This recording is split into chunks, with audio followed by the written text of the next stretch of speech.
요한 1서 3장 보겠습니다. 3장 18절.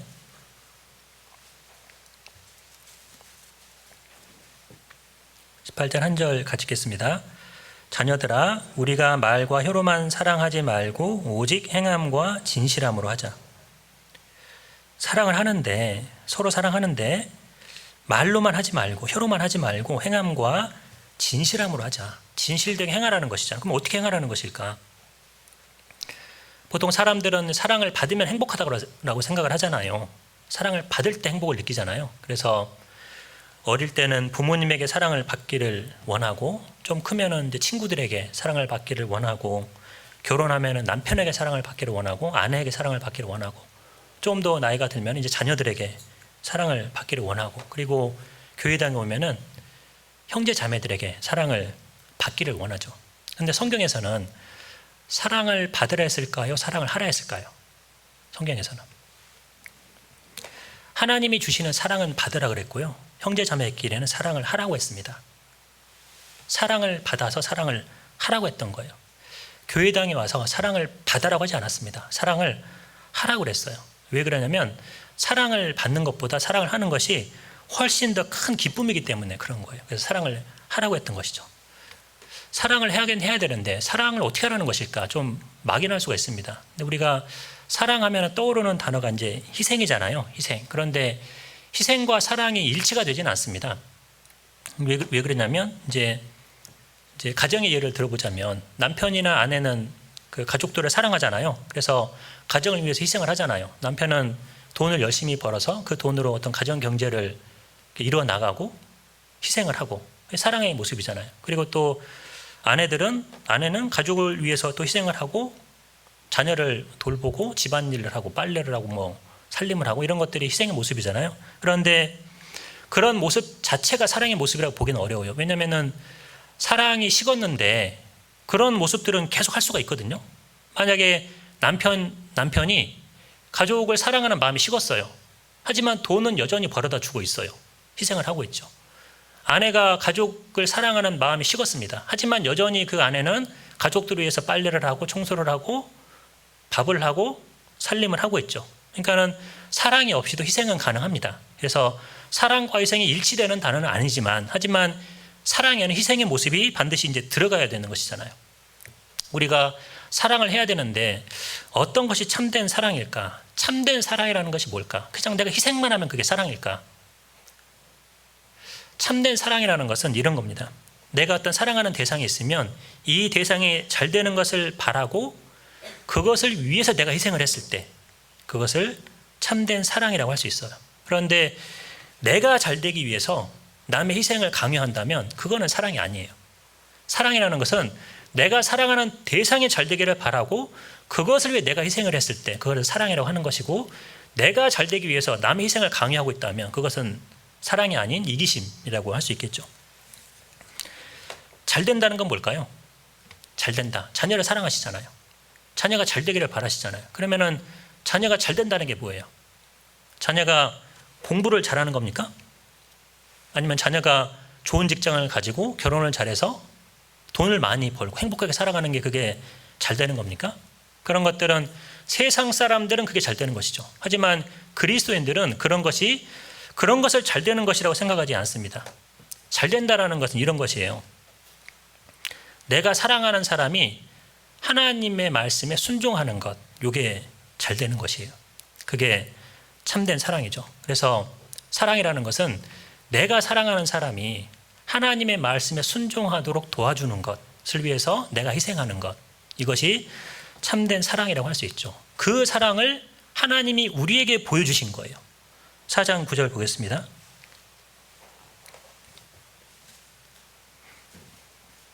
4장 9절. 하나님의 사랑이 우리에게 이렇게 나타난 바 되었으니 하나님이 자기의 독생자를 세상에 보내심은 저로 말미암아 우리를 살리려 하심이니라. 이게 하나님께서 가장 아끼는 그 외아들을 사랑하는 인간을 위해서 보내셨고 그 외아들을 희생시켰잖아요. 왜 그러냐면 우리 잘 되게 하려고. 이게 참된 사랑인 것이잖아요. 하나님은 우리를 사랑하세요. 그러면 우리는 하나님을 사랑할까요? 하나님은 우리를 사랑하는데 나는 과연 하나님을 사랑을 할까? 내 어떤 모습을 보시고 하나님은 내 자녀가 나를 사랑하는구나라고 생각을 하실까요? 시간이 많지 않아서 이제 찾지 않고 이제 말로만 하겠습니다. 아브라함은 100살에 이삭을 낳았습니다. 그러면 아브라함에게 가장 사랑하는 사람은 이삭이었겠죠. 100살에 낳은 이제 아들이었으니까 나이가 들어서 얻은 자녀일수록 더 사랑하는 마음을 갖게 되잖아요. 뭐 굳이 제 예를 들지 않더라도 이제 아브라함은 그럴 거 아니에요. 그럼 이제 노년에 얻은 아들이었고 가장 사랑하는 것이었고 또 아브라함은 거부였습니다. 재벌이었어요. 돈이 아주 많았습니다. 만약에 이삭이 병이 들어서 자기가 가진 재물을 다 써야만 고칠 수 있다면 재물을 다 사용을 했겠죠. 왜냐하면 이삭을 가장 사랑했으니까. 그러니까는 아브라함에게 이삭은 가장 사랑하는 그런 대상이었던 겁니다. 그런 그 이삭을 하나님이 어떻게 하라고 하십니까? 제물로 바치라고 하는 것이었거든요. 제물로 바치라고. 근데 아브라함은 주저하지 않았잖아요. 자기가 가장 사랑하는 그 이삭을 주저없이 제물로 바쳤거든요. 그러니까는 아브라함은 이삭을 더 사랑하는 겁니까? 하나님을 더 사랑하는 겁니까? 하나님을 더 사랑하는 거예요. 그것이 사랑이라는 것이죠. 희생하는 것. 내가 더 사랑하는 누군가를 위해서 내가 가지고 있는 것들을 희생하는 것. 그거를 예로 보여준 사람이 바로 향유 옥합을 깼던 마리아잖아요. 마리아에게 향유는 자기가 가지고 있는 것 중에 가장 가치 있는 것이었을 겁니다. 왜냐하면 성인 남성이 1년 동안 버려야만 살 수 있는 그런 1년 연봉에 해당하는 금액이었거든요. 적어도 3천만 원 이상 되는 그런. 그 향유는요, 자기 그 오라비 나사로가 죽었을 때도 사용하지 않던 것이었어요. 근데 그 향유를 예수 그리스도를 위해서 붓잖아요. 그러면은 마리아에게 있어서 마리아가 사랑하는 것은 향유 옥합인 거예요, 예수 그리스도인 거예요. 예수 그리스도인 거예요. 내 삶에서 신앙보다 더 중요하게 생각하는 것이 있다면 어떤 내 계획이라든가 꿈, 자녀, 뭐 취미, 행복, 재물 그런 것들이 있다면 그리고 내가 가진 신앙을 그 사이에다가 이렇게 다 껴놓는다면 그러면 그 사람은요 언젠가 선택의 순간이 옵니다. 언젠가 와요. 그때 어떻게 하는 줄 아세요? 그때 신앙 빼버려요. 왜냐하면 신앙이 가장 사랑하는 대상은 아니었기 때문에 신앙을 자기가 사랑하는 것들 틈에다가 살짝 넣어놓으면 안 됩니다. 나중에 그거 빼버려요. 교회를 멀리 해버리죠. 하나님은 부모에게 자녀를 사랑하는 마음을 주셨잖아요. 그거는 너무 당연합니다. 그런데 부부끼리는 어떨까요? 부부 사이에도 자녀를 사랑하는 마음처럼 이렇게 자연스럽게 사랑이 흘러나올까요? 여기 결혼한 지 오래되신 분들 계시잖아요. 그럼 내 아내나 내 남편을 보면은 보기만 해도 막 기분이 좋고 사랑스럽고 막 만나보고 싶고 막 그럽니까? 그러신가 보네. 옛날에는 그랬겠죠.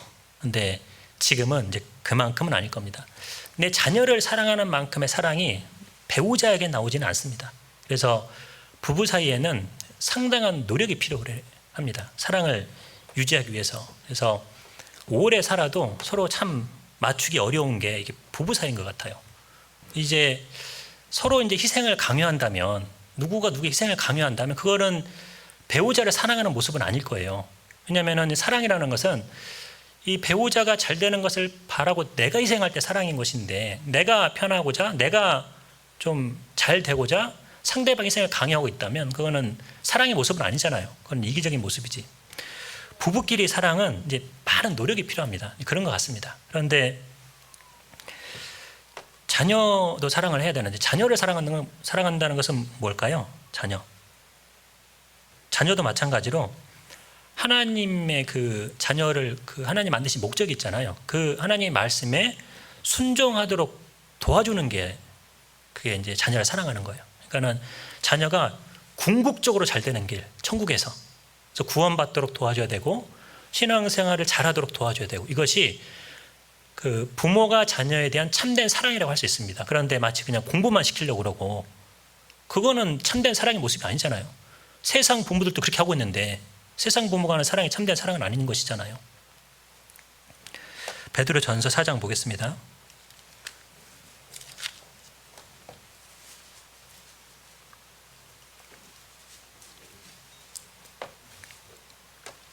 4장 8절.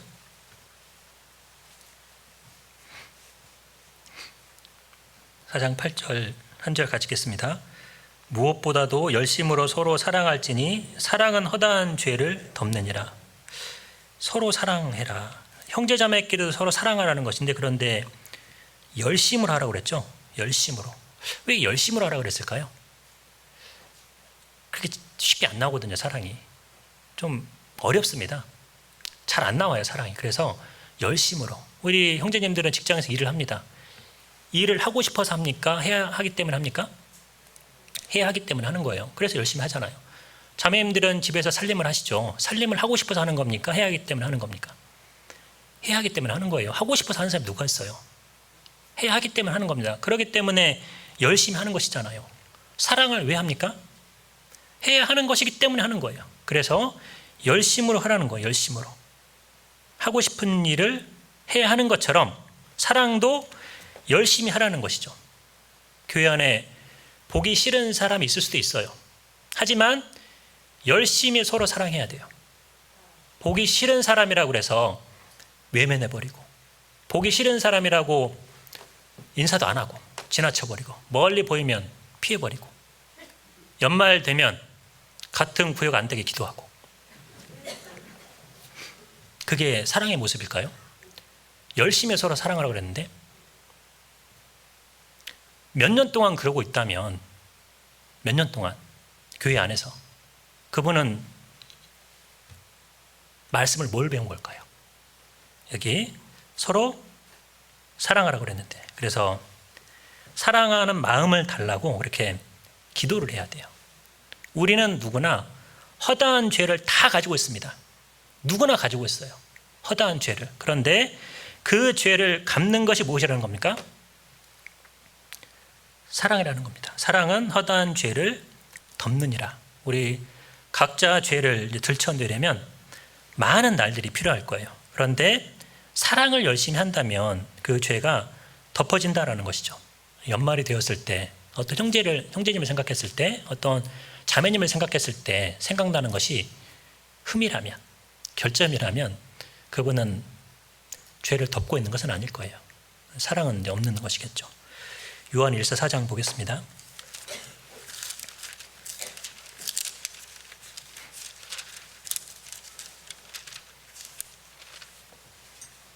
요한 1서 4장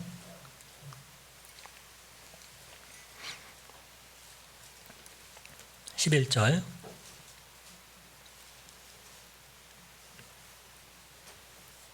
사랑하는 자들아, 하나님이 이같이 우리를 사랑하셨은즉 우리도 서로 사랑하는 것이 마땅하도다. 서로 사랑하는 것이 마땅하도다. 마땅. 우리가 왜 신앙생활을 할까요? 형제 자매님들에게 높임 받으려고 할까요? 높임 받으려고 하는 그 모습이 사도 요한의 젊을 때의 모습이었어요. 나 좀 높아주게 해주시라고. 그것은 사랑의 모습이 아니잖아요. 주님께서는 그 요한에게 뭐라고 하셨습니까? 너희 종이 되어야 하리라. 종이 되라고 오히려 말씀을 하고 계시는 것이죠. 그래서 우리가 형제자매를 대할 때 서로 사랑해야 됩니다. 열심히 해야 돼요. 그것이 마땅하다는 거예요. 우리 교회 안에 형제자매끼리 그런 게 없었으면 좋겠어요. 연말 되면은 누구는 누구랑 안 맞고요, 누구는 누구랑 안 맞고, 왜 그런 걸 해야 됩니까? 우리가 언제까지 해야 돼요? 그거를 잠깐은 그럴 수 있죠.